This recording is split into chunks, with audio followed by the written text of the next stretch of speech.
बाहेर फार ऊन असल्यामुळे अनेक जण घराबाहेर पडण्यापूर्वी सनस्क्रीन न चुकता लावतात. पण सनस्क्रीन वापरण्यापूर्वी काही महत्त्वाच्या गोष्टी जाणून घेणंही तितकंच गरजेचं आहे. कारण बाजारात उपलब्ध असलेली सर्वच सनस्क्रीन उत्पादने त्वचेसाठी चांगलीच असतील किंवा फायदेशीरच असतील असं अजिबात नाहीये.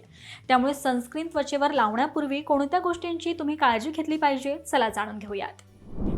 नंबर 1, वेळेनुसार सनस्क्रीन लावा. जर तुम्ही थोड्या वेळासाठी घराबाहेर जात असाल तर एकदा सनस्क्रीन लावणं पुरेसं आहे. नंबर 2, जर तुम्ही 4 तासांपेक्षा जास्त वेळ बाहेर राहणार असाल तर किमान 2 वेळा सनस्क्रीन नक्कीच लावा.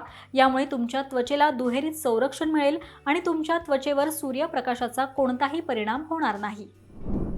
नंबर 3, सनस्क्रीन क्रीम किंवा लोशन खरेदी करण्यापूर्वी आपल्या त्वचेचा प्रकार लक्षात घेणं गरजेचं आहे. तुमची त्वचा तेलकट असेल तर वॉटर बेस्ड सनस्क्रीन तुमच्यासाठी योग्य ठरेल. कोरड्या त्वचेसाठी ऑइल बेस्ड सनस्क्रीन निवडा. नंबर 4, सनस्क्रीन खरेदी करण्यापूर्वी त्यावर लिहिलेले तपशील नीट वाचायला विसरू नका. तसेच शक्य असल्यास UVA आणि UVB असलेले सनस्क्रीन खरेदी करा. हे सनस्क्रीन अनेक स्तरांसह त्वचेचे संरक्षण करण्यास मदत करतात.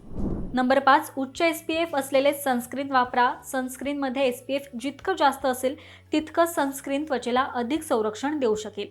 साधारणपणे SPF 15 ते SPF 100 पर्यंतचे सनस्क्रीन बाजारात येतात. जिथे SPF 15 सनस्क्रीन त्वचेचे 93% UVB किरणांपासून संरक्षण करतं, त्याचवेळी SPF 50चा वापर 98% आहे आणि SPF 100चा वापर त्वचेचे 99% UVB किरणांपासून संरक्षण करण्यासाठी प्रभावी आहे. नंबर 6, उन्हाळ्यात समुद्रकिनारी किंवा कोणत्याही वॉटर पार्कमध्ये जाण्याचा विचार करत असाल तर लक्षात ठेवा की पाणी असलेल्या ठिकाणी दर 1-2 तासांनी सनस्क्रीन लोशन वापरा. कारण जास्त वेळ पाण्यात राहिल्यानं किंवा घाम आल्यानं सनस्क्रीनचा प्रभाव लवकर कमी होतो. तर सनस्क्रीन लावण्यापूर्वी या गोष्टीची नक्की काळजी घ्या आणि हा व्हिडिओ तुम्हाला कसा वाटला हे कमेंट करून आम्हाला नक्की सांगा आणि पाहत रहा महाराष्ट्र टाइम्स. धन्यवाद.